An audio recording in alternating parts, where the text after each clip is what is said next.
Greetings to you all. Welcome to the lecture series of mobile computing. In the last session, we have seen different areas where we use the mobile computing concept and also different limitations due to the mobility, right? So in this lecture, we are going to see a simple reference model and the functionalities of each layer in it. Okay. So now let's see. You can observe a figure. So this figure shows the protocol stack implemented in the system according to the reference model. So why do we use this reference model?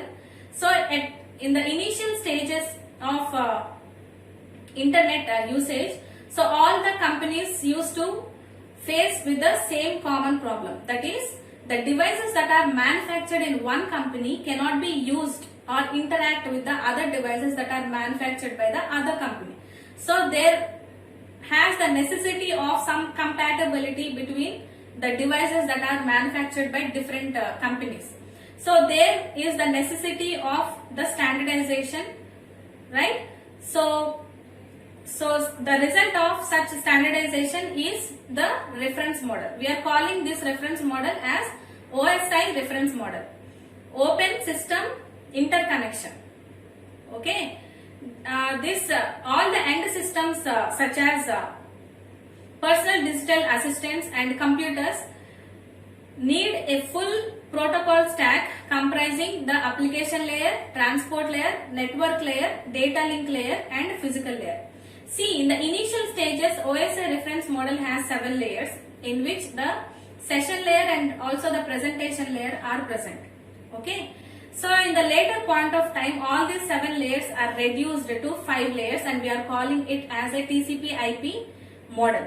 So OSI reference model is just a theoretical model, whereas when it comes to the implementation, we actually use the today's internet uses TCP IP reference model. Okay. So applications on the end system communicate with each other using the lower layer services. So intermediate systems such as interconnecting devices do not necessarily have all these layers. So the end devices will have 7 layers and the interconnecting devices will have only 3 layers. Okay, that is physical layer, data link layer and network layer. So this model, this OSI reference model is based on the proposal developed by International Standards Organization, that is ISO. So this model is called ISO OSI reference model because it deals with connecting open systems. That means systems that are open for communication with any other system. That is why we are calling it as a OSI model. So it has some principles. So we'll see them. So the layer should be created where a different level of abstraction is needed. This is a layered model. Okay. Each layer should perform a well-defined function. So the function of each layer should be chosen according to the internationally standardized protocols. There should be some compatibility all over the world, right? That is the basic principle of standardizing. So the number of layers should be large enough that distinct functions should not be put in the same layer and small enough that the architecture does not become very complex. It should be simple. At the same time, it should not have the multiple functions in the same layer which are similar. Okay. So we'll see the layers one by one. First one is physical layer and it is the lowest layer. So it is the bottom layer of OSI model. So it is responsible for actually having the physical connection between the devices. Such physical connection may be made by using a twisted pair cable. So it is concerned with transmitting bits over a communication channel. So there are many functionalities for this physical layer. First one is transforming the bits into signals. It provides a synchronization of bits by a clock. So physical layer manages the way a device connects to network media. It defines the transmission rate. It defines the way in which the devices are connected to the medium, that is transmission medium. It provides the physical topologies. It can use different techniques for multiplexing, right? So next one is data link layer. So it is responsible for node-to-node delivery of data. It receives the data from network layer and creates frames. So it will add the physical address to these frames and pass them to the physical layer. So it consists of two sub-layers. They are logical link control, and the next one is medium access control. Okay, the first sub-layer is LLC and the next sub-layer is MAC. So LLC defines the methods and it provides addressing information for communication between the network devices, whereas this MAC establishes and maintains links between the communicating devices. So the functionalities of data link layer includes framing. So DLL, that is data link layer, divides the bits received from network layer into frames. So frames contains all the addressing information necessary to travel from source to destination, right? So physical addressing. After creating frames, data link layer adds physical addresses of sender and receiver, right? So it is also called, the physical address is also called as MAC address and it is included in the header of each frame. So next one is flow control. Data link layer prevents the fast sender from drowning because of the slow receiver. Next one is error control.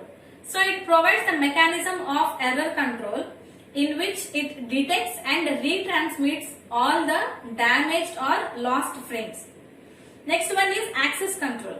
When signal communication channel is shared by multiple devices or users, MAC layer of DLL provides help to determine which device has the control over the channel, right? So next one and the third layer is network layer. Network layer. It is responsible for the source to destination delivery of packets across the multiple networks. So if two systems are attached to different networks with devices like routers, then network layer is used. So thus the data link layer oversees the delivery of the packets between the two systems on same network, and the network layer ensures that the packet gets its point of origin to its final destination, right? So the functions of network layer are internetworking. It is internetworking. It provides internetworking, means it will provide the communication between the networks. Okay. So it includes the logical addressing. When a packet is sent outside the network layer adds the logical address of the sender and the receiver to each of the packet. So network addresses are assigned to local devices by the network administrator, and it will assign dynamically by special server called DHCP, Dynamic Host Configuration Protocol. Next one, network layer is also responsible for routing. So when independent networks are connected to create internetwork, so several routes are available to send the data from sender to the receiver. So the networks are interconnected by routers and gateways that route the packet to the final destination. Next comes the transport layer. This is the heart of, or it is important layer in the whole reference model. So it is responsible for process to process delivery of the entire message. So transport layer looks after the delivery of entire message, considering all its packets and make sure that all packets are in the order. So on the other hand, network layer treated each packet independently. At the receiver side, transport layer provides services to the application layer, and it takes services from the below layer, that is network layer. So at the source side, transport layer receives messages from upper layer into the packets and reassembles these packets again into the messages at the destination. Okay. So at the source, encapsulation takes place, right?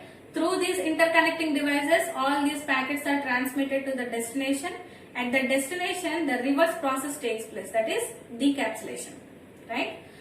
So transport layer provides two types of services, that is connection oriented transmission, and next one is connection less transmission. So in connection oriented transmission, so the receiver devices send an acknowledgement back to the source after packet or group of packets are received. So it is a slow transmission method, but it guarantees the delivery of the data. So next one is connection transmission. In this type of transmission, that's receiving devices will not send any type of acknowledgement back to the source. So it is very faster in transmitting data, but it doesn't provide any guarantee of data delivery. So the functions of transport layer. So segmentation of message into packet and reassembly of packets into the message, right? So next one is port addressing. So computers run several processes. So transport layer header includes a port address with each process. That is how the process is identified by this special unique port number. Okay. Next one is flow control. Flow control facility provides the source from sending data packets faster than the destination can handle. So next one is error control. So transport layer will again ensure that the entire message arrives at the receiving transport layer without any error. Next comes the transmission layer. So transmission layer is the fifth layer of OSI reference model. It has the responsibility of beginning, maintaining and terminating the communication between two devices, and we are calling it as a session. So it also provides orderly communication between devices by regulating the data flow. So the functions of session layer are establishing, maintaining and ending a session. So whenever a sending device first contacts with the receiving device, it sends some synchronization packet to establish a connection, and it determines the order in which the information will be sent. Receiver sends back the acknowledgement so the session can be set and end. Next one is dialog control. This function determines that which device will communicate first and the amount of data that it will send. Next one, dialog separation. So process of adding checkpoints and markers to the stream of data, we are calling it as a dialog separation. Okay. Next comes the presentation layer. This is the sixth layer, right? So presentation layer is the sixth layer in OSI reference model. So it is concerned with the syntax and semantics of the information that is exchanged between two devices. So it was designed for data encryption, decryption and compression. So different functions of presentation layer include data presentation or translation, because different computers use different encoding systems. So it ensures that data being sent is in the format that the receiver can process it easily. Okay. Next one is data encryption. So physical layer provides this facility by which it can hide the information from everyone except the person who originally sent the information and the intended recipient. So when encrypted data arrives at destination, so physical layer decrypts the message. So next one is data compression. So physical layer shrinks a large amount of data into small pieces, that is it reduces the size of the data. Next comes the last layer, that is physical layer. So it is the topmost layer and it is the seventh layer in the OSI reference model. So it enables the users to access the network. So it provides the user interface and supports for services such as email, file transfer, access to the World Wide Web, etc. So it provides services to different user applications. It provides and it has some functionalities. We will see them. First one is mail services. This application provides various mail services. Next one is file transfer and access. It allows users to access files from the remote host, to retrieve files from remote computer for use, etc. Next one is remote login. A user can log into a remote computer and access the resources of that computer. So accessing the World Wide Web, the most common application today is accessing the World Wide Web. So in this lecture, we have seen enough what is the necessity of the reference model, different functionalities of layers in the reference model.